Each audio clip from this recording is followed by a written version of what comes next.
கிறிஸ்துவுக்குள் மிகவும் பிரியமான சகோதர சகோதரிகளே, இயேசு கிறிஸ்துவின் நாமத்தினாலே உங்கள் யாவருக்கும் எனது அன்பின் நல்வாழ்த்துதலையும் வணக்கத்தையும் தெரிவித்துக் கொள்கிறேன்.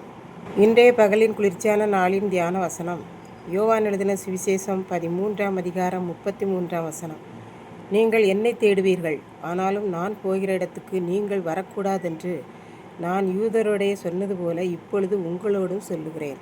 இயேசு யூதாஸ் காரியோத்தின் கையில் பக்குவப்படுத்தப்பட்ட சாப்பாட்டை கொடுத்து, நீ செய்கிறதை சீக்கிரமாய் செய் என்று சொன்னார். இப்படி அவர் அவனிடத்தில் சொன்னதை கேட்டு சீசர்கள் யூதாஸ் பணப்பையை வைத்திருந்தபடியால், வரவு செலவு கணக்கை பார்க்கிறவனாய் இருந்தபடியால், பண்டிகைக்கு தேவையானதை சீக்கிரமாய் வாங்குகிறதுக்கோ அல்லது ஏதாவது தரித்திரருக்கு உதவி செய்யும்படிக்கோ செய்வதை சீக்கிரம் செய் என்று சொல்லியிருப்பார் என்று நினைத்து கொண்டார்கள். இயேசு கொடுத்த உணவை அவன் பெற்று கொண்டவுடனே அவன் தீவிரமாய் புறப்பட்டு போனான். ஏனென்றால் சாத்தான் அவன் உள்ளத்தில் புகுந்து விட்டான். அந்த நேரம் இரவு நேரமாய் இருந்தது. அவன் போன பின்பு இயேசு சீசர்களிடம், மனுஷகுமாரனாகிய நான் மகிமைப்படப் போகிறேன், தேவன் என்னை மகிமைப்படுத்தப் போகிறார். மனுஷகுமாரனாகிய நான் மனுஷர் கையினால் பாடுபட்டு மரித்து அடக்கமண்ணப்பட்டு 3ஆம் நாளில் உயிர்த்தெழுவதன் மூலமாக நான் மகிமைப்படும் காலம் வந்துவிட்டது. நான் எதற்காக அனுப்பப்பட்டேனோ அவைகள் நிறைவேறும் காலம் வந்துவிட்டது என்றார். வெகு சீக்கிரமாய் பிதாவாகிய தேவன் குமாரனாகிய இயேசுவை மகிமைப்படுத்தப் போகிறார். என் அருமையான பிள்ளைகளே, இன்னும் கொஞ்ச நாட்கள் தான் நான் சரீர அளவோடு உங்களிடத்தில் இருப்பேன். அதற்கு பிறகு நான் உங்களிடத்தில் இருக்க மாட்டேன். அப்போது நீங்கள் என்னை தேடுவீர்கள், ஆனாலும் என்னை கண்டுபிடிக்க முடியாது. நான் போய்விடுவேன். எங்கே என்றால், நான் மரித்து உயிர்த்தெழுந்து நான் எங்கே இருந்து வந்தேனோ அதே பரலோகத்துக்கு மீண்டும் நான் போய்விடுவேன்.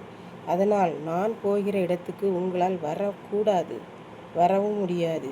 அப்போது நீங்கள் என்னை நினைத்து நினைத்து மனதுக்கு மிகவும் கஷ்டப்படுவீர்கள் என்று இயேசு தம்முடைய சீசர்களிடம் கூறினார். இப்படித்தான் ஒரு ஊரில் ஆலயத்தில் ஓய்வு நாள் பாடசாலை நடந்து கொண்டிருந்தது. அங்கே ஒரு சகோதரி ஒரு கதையை சொல்லி பிள்ளைகளை உற்சாகப்படுத்தி கொண்டிருந்தார்கள். கதையில், அருமையான பிள்ளைகளே, நாம் இயேசு கிறிஸ்துவை நாம் விசுவாசிக்க வேண்டும். அப்போதுதான் இயேசு மகிமைப்படுவார். அதனால் இயேசு நம்மிடம் சொல்லுகிறார், என்னை தேடுங்கள், அப்பொழுது பிழைத்து கொள்வீர்கள் என்று.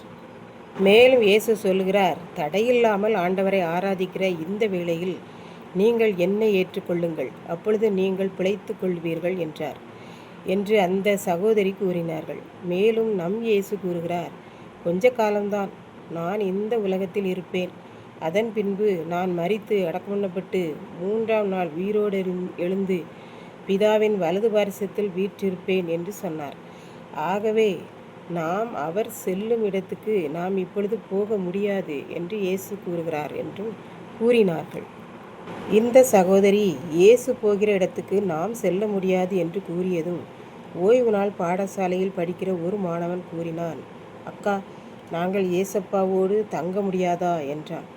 அதற்கு அந்த சகோதரி, நாம் ஏசப்பாவோடு பரலோகம் செல்ல வேண்டுமானால் ஏசப்பாவுக்கு பிடிக்கிற மாதிரியான செயல்பாடுகளை செய்ய வேண்டும் என்று கூறினார்கள். இதை கேட்டுக்கொண்டிருக்கும் எனக்கன்பானவர்களே, இன்றைக்கும் இயேசு நான் போகிற இடத்திற்கு நீங்கள் வரக்கூடாது என்கிறார். ஏனென்றால் நான் மரித்து அடக்கமண்ணப்பட்டு பரலோகம் போகிறேன். நீங்களும் என்னோடே கூட பரலோகம் வர வேண்டுமானால் இந்த சரீரத்தில் இருக்கும் வரை வர முடியாது. சரீரம் மண்ணில் புதையுண்டால்தான் உங்கள் ஆத்துமா என்னோடு கூட வர முடியும் என்று இயேசு சீசர்களிடம் கூறினார். நாம் மரித்த பின் பரலோகத்தில் இயேசுவோடு கூட இருக்கும்படியான இரக்கத்தை அவராலே பெற்றுக்கொள்ள வேண்டும். அப்படி பெற்றுக்கொண்டு வாழ்வோம். கர்த்தர் தாமே நம்மை ஆசீர்வதிப்பாராக. ஆமென். ஜெபம். அன்பின் ஆண்டவரே, இந்த அருமையான நல்ல நாளுக்காக நன்றி செலுத்துகிறேன். இப்பொழுதும் இதை கேட்டுக்கொண்டிருக்கிற ஒவ்வொரு பிள்ளைகளும் பரலோகத்தில் உம்மோடு வரக்கூடிய பாக்கியத்தை பெற்றுக்கொள்ள அருள் புரியும். மீட்பர் இயேசு கிறிஸ்துவின் நாமத்தினாலே தாழ்மையோடு வேண்டிக் கொள்கிறோம் பிதாவே. ஆமென்.